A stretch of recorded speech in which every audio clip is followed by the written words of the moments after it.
The other important thing before having a baby is welcoming those types of conversations together.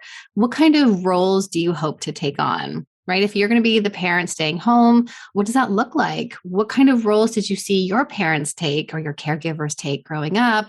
And how do you want to be the same or how do you want to be different?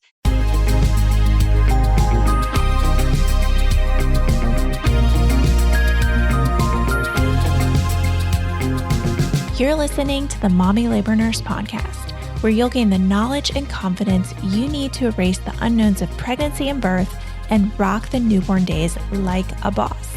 My name is Liesl Teen. I'm a fellow mom, labor and delivery nurse, and your host. Each week on this podcast, you'll hear a mix of birth stories, expert interviews, and other fun pregnancy and birth-related content. As a reminder, anything you hear on this podcast is not medical advice. Please see mommylabornurse.com/disclaimer for more details. And now let's get into this week's episode. This week on the Mommy Labor Nurse podcast, I was joined by psychologist and couples therapist, Dr. Tracy Dalgleish, to talk about preparing your relationship for a baby before they're here. I often see a lot of conversations about navigating and even repairing your relationship after a baby joins the family. But I thought that Dr. Tracy would be the perfect person to talk to about what you can do ahead of time to prepare for a smoother transition. Inside of the episode, you'll learn actionable tips and systems you can put into place now, hear about common pitfalls and obstacles that couples often have so that you can prepare for them and so much more. Let's dive right in. So tell me, are you one of an estimated 80% of pregnant women that's hoping to give birth without an epidural? I hate to break it to you, but simply wanting it might not be enough. After the unmedicated birth of my first son, Walter, I knew I had to create an affordable online birth class designed just for moms that wanted to do the same. And that's how Birth It Up, the Natural series, was born. Learn more about how to make your dream of a natural hospital birth a reality at mommylabornurse.com/naturalbirth. You can totally do this and we can help. Hi, Tracy. Welcome to the Mommy Labor Nurse podcast. Thanks so much for joining me today. Hi, Liesl. Thank you so much for inviting me here. I'm so excited for our conversation today. Me too. All right. So can you tell our listeners a little bit about yourself and where you're from? Anything you want to share? Hobbies, kids, family, what you ate for lunch, anything at all. All of that in between. Absolutely. I usually start with my professional identity and then end with my personal piece. And not because either one is more important, but I'm a couples therapist and psychologist. I live in Ottawa, Ontario. We are just seeing the winter leave, which is fantastic. And I help individuals and couples navigate the relationship challenges that we all experience in life. And I think that is one of the most important things to emphasize is that so many people think their relationships are going to be easy.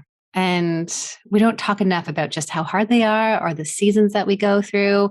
And so I do that through offering individual and couples therapy, wellness seminars. I go into corporate offices and give sessions.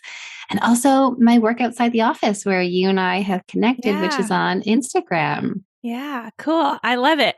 Well, tell me about your family too. Oh, yes. Well, within that, I actually own my business with my husband. So cool. When I had returned from my second maternity leave, he said, I think we should open up your own practice. I said, absolutely not. I'm just getting back to work. No way. And here we are a few years later in integrated wellness. He's my partner here in the practice. He's not a psychologist.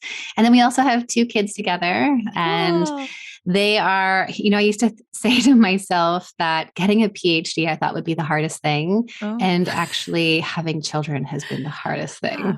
Okay. Well, hey, you heard it here. She's got a PhD and she's got 2 kids. So we got to believe her.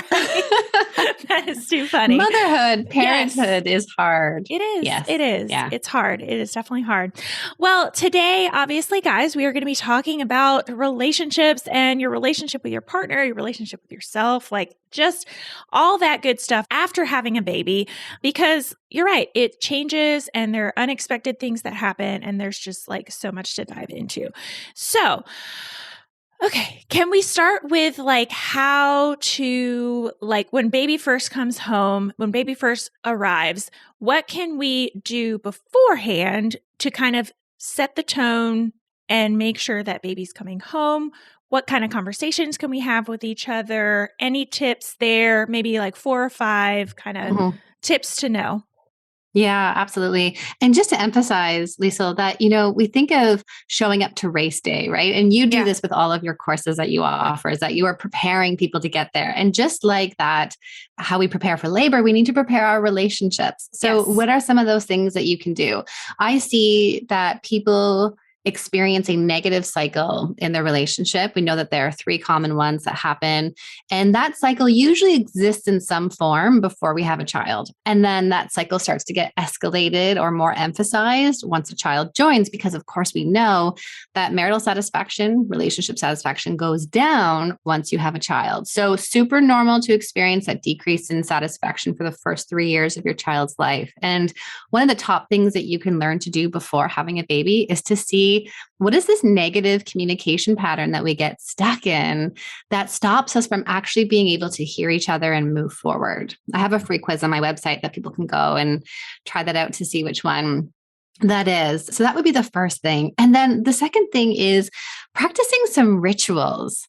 What are the things that connect you and bring you close together? And I really like to talk about these small things frequently, because when it comes to postpartum, you're not really going out for those long dinner dates anymore.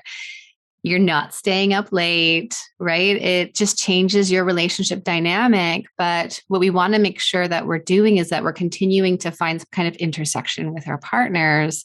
And we can do that by finding those small rituals. So the rituals like, do you kiss each other good morning? Does one partner pour each other their cup of coffee? Do you greet each other at the door? Those kinds of small things frequently, or even just having 10 minutes to sit on the couch. Yeah, no, that's interesting. Like just kind of being more self-aware of what we already do right now that are little things. And then afterwards, like how, and I'm assuming afterwards, like trying to keep those little rituals that feel easy. Yeah, easy and familiar because you're already doing them. And hopefully you're already having that conversation around it, which is the other important thing before having a baby, is welcoming those types of conversations together. What kind of roles do you hope to take on? Right? If you're going to be the parent staying home, what does that look like? What kind of roles did you see your parents take or your caregivers take growing up? And how do you want to be the same, or how do you want to be different? And then that last conversation that I would highly recommend people have is, how can I support you? What does it look like when you're struggling? Is it that I'm seeing you shut down more? Maybe you're not texting your friends. Maybe, more tearfulness can be expected in those first 2 weeks afterwards. But at what point should we be talking about how I can support you differently? And not just for the birthing partner, but also for the non-birthing partner, because they too can experience mood changes in their anxiety. So we really want to know, what would it look like if you're struggling, and how can I support you? Yeah, no, I love that. Well, let's talk about some of the common problems that come up after a baby is born, just pitfalls that happen. I know we definitely struggled with this after both of our children, in that we compared like who had more work, right? Or who was more tired. And we've not just now, but like, in the past few years, like learned that, okay, instead of us being butting heads against each other, we need to team up and butt heads against the conflict. Because that feels like that resonates with so many people, that you're like, why are you complaining about being tired? I was the one up all night with the baby. Or like, why are you complaining about doing the house, cleaning this? I'm doing this. Like, let's just breathe and let's talk through that. There was nothing worse than my husband waking up and saying, "Oh, we slept through the night. That was a great sleep." Oh. And I'm thinking, oh, yes, okay, right. Yeah. And so what you're talking about there, Lisa, is this experience that people get stuck in, which is not validating each other. Yeah. Right? That it's like, I'm trying to find who is right or wrong. And that happens in relationships across the lifespan. And what we're really trying to find in the postpartum space, particularly, is being able to say, oh, I see your reality. And it's a hard reality. Okay, I'm going to spend time hanging out in your reality and how hard that is. And then switching over and then making sure I'm sharing my feelings and needs. And one of the biggest pitfalls that I see come up is that women particularly stop sharing how they're doing. They stop sharing what they're feeling. They stop sharing what they're needing. They have tapped into the ultimate caregiver role where they're tucking away all of their stuff and they just keep going. They make all the meals. They do all the household stuff. It's exhausting. And then you layer on doing that over and over and over again every single day. And most people come into my community, into my office and say, I resent my partner because now I am carrying the mental load. Now and oftentimes the other piece, and I'm curious if you hear this from your parents as well, that maternal gatekeeping. I was just going to say that as soon as you started talking about that, I was like, I got to ask her about maternal gatekeeping because that, when I first learned about that term, I was like, oh my gosh, that has a name. Like, yes, whoa. Right. So if we think of, okay, so your partner if they're working out of the house, they come home and they don't spend all day with baby. So it means that they haven't changed the diapers as many times as you have.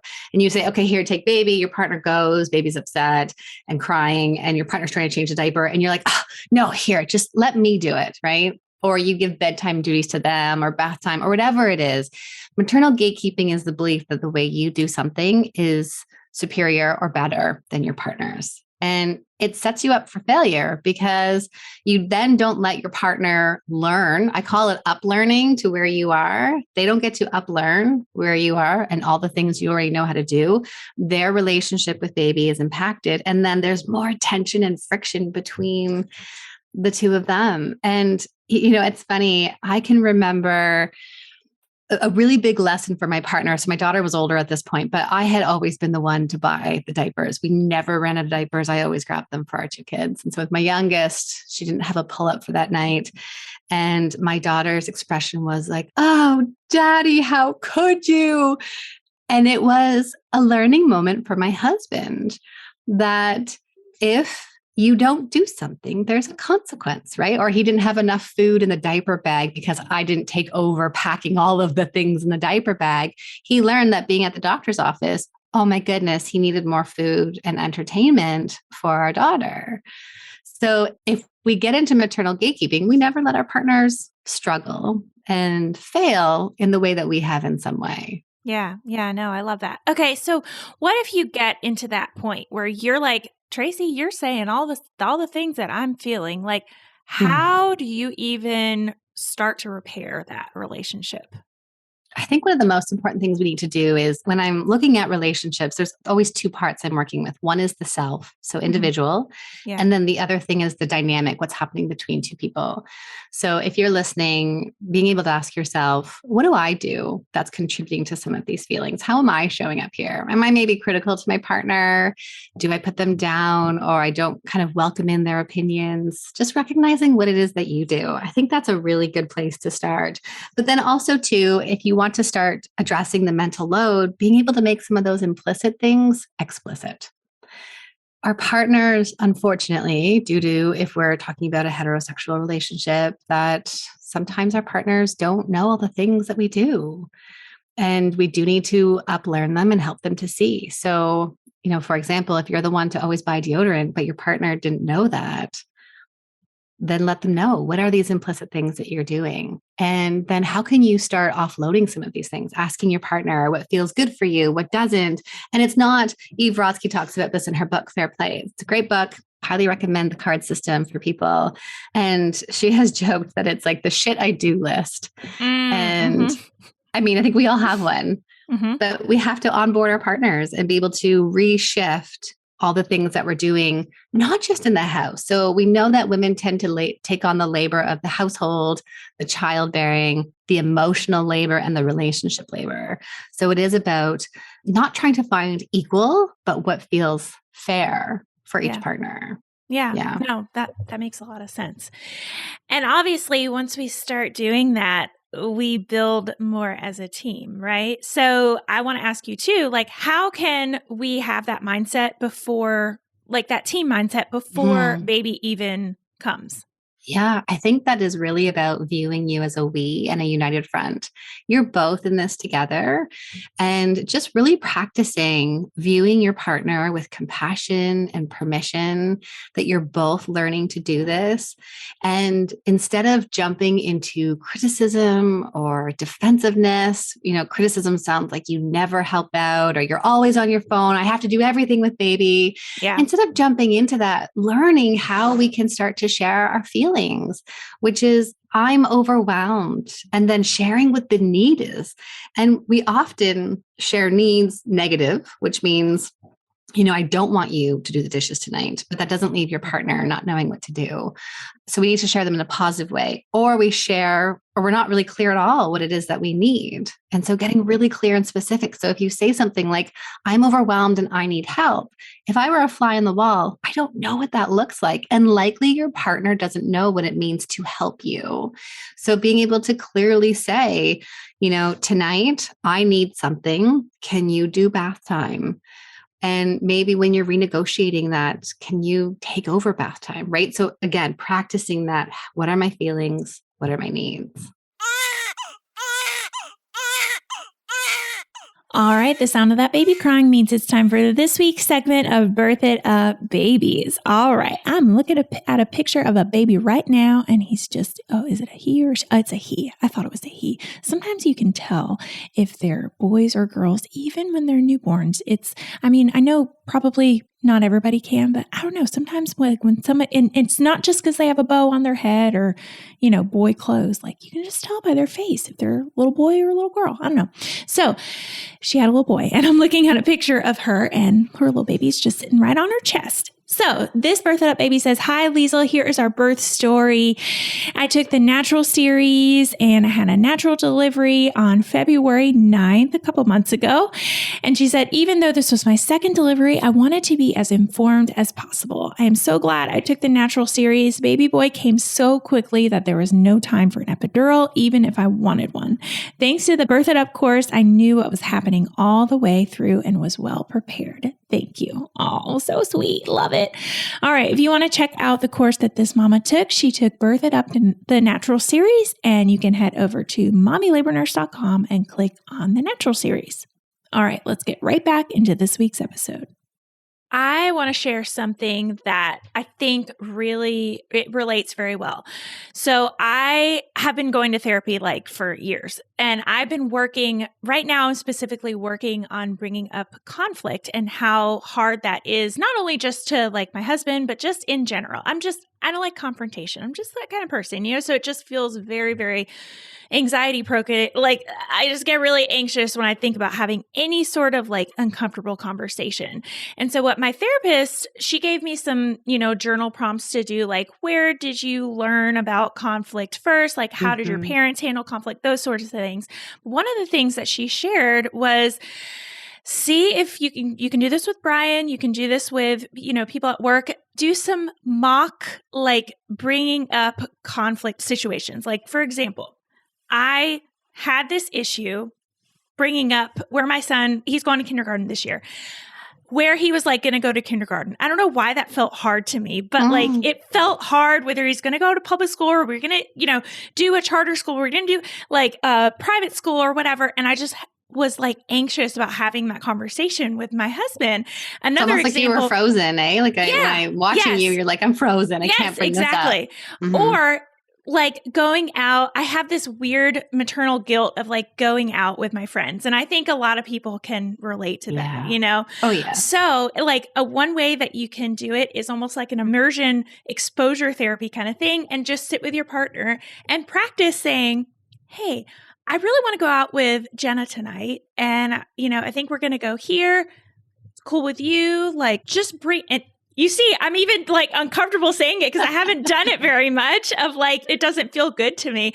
Right. But when she said that, I was oh, that makes so much sense. You just get more familiar and you practice. Yeah. Yes. Right. So I think that's a great thing to do beforehand, just get more comfortable, whether it's practicing, those conflict conversations or practicing other things, but just oh my gosh, we preach good communication skills all day long, but sometimes people don't even know what that means, Absolutely. And one of the first things I give to the couples I work with in my office is I give them the emotion wheel. Yeah. And I say at dinner time, one time a week. That's all I'm asking. One time a week, I want you to get out this wheel and I want you to each find an emotion. And if you feel frustrated, I want you to challenge yourself to look at some of the other emotions and to see what else is there. And the job is you share the emotion and connect it to whatever it is that's happened. Your partner's job is just to hear the emotion and to say, oh, I see that you felt that way. Mm-hmm. And I like to use the example of like, imagine you trying to paint the scenario, ask your partners questions. Mm-hmm. Where were you? What were you thinking? What were you feeling? What else did you want to do? What urges did you have? Who were you with? How did you, whatever that is, so that we can then practice opening up that dialogue connected to an emotion. Because many of us, and I know this is changing in the parenting dialogue today, is that many of us experienced not having our emotions seen and validated. They were dismissed. They were made to be small. You don't share those kind of feelings. And so a lot of people experience shame about being able to share things, and they don't do it all together. Yeah. Yeah.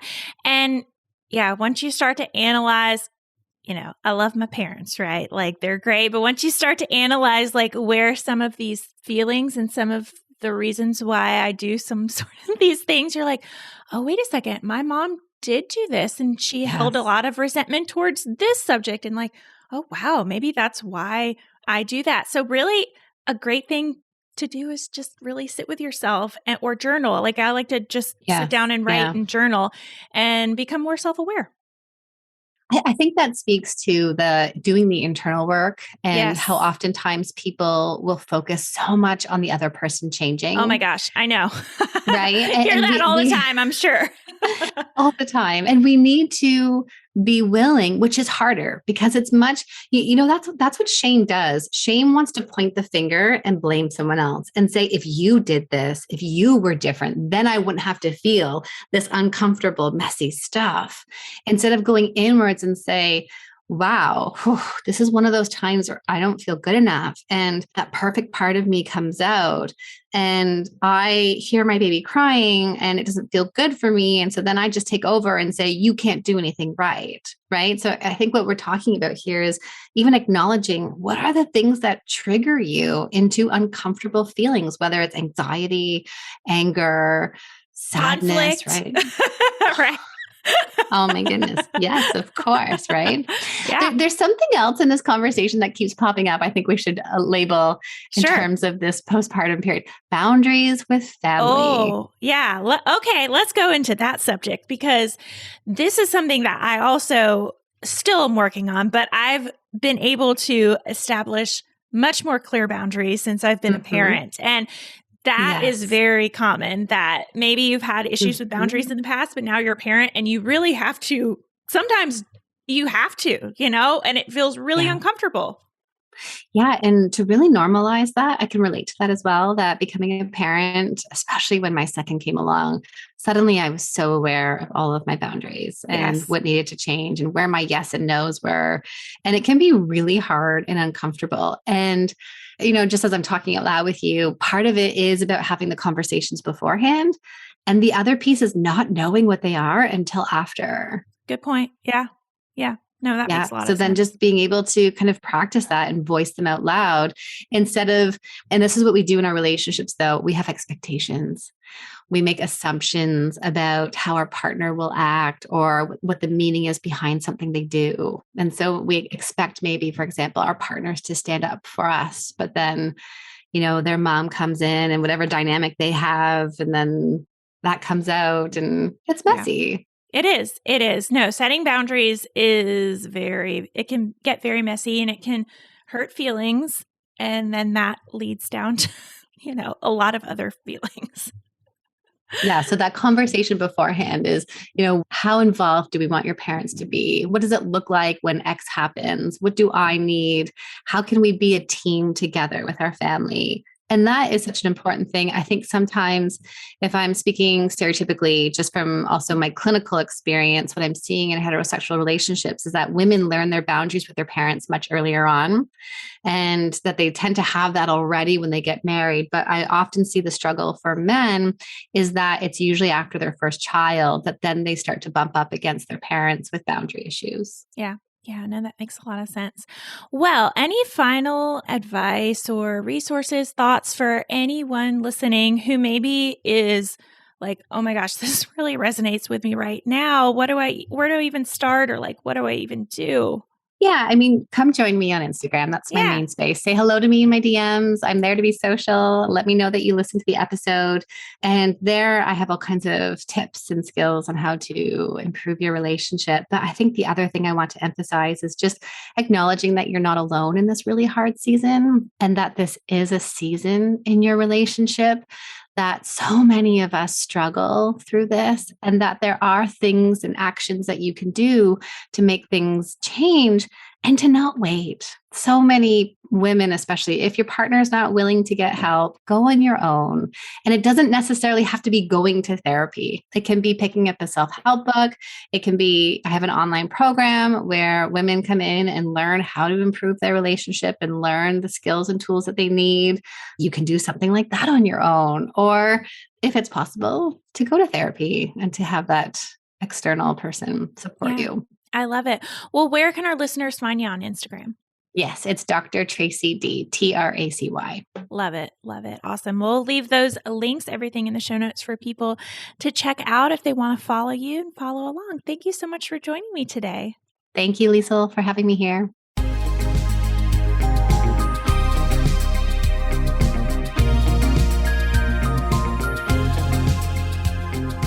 All right, guys, that wraps up this week's episode. Thank you so much for tuning in and letting me be a part of your motherhood journey. It is truly an honor. If you like what you heard, don't forget to hit that subscribe button so you never miss an episode.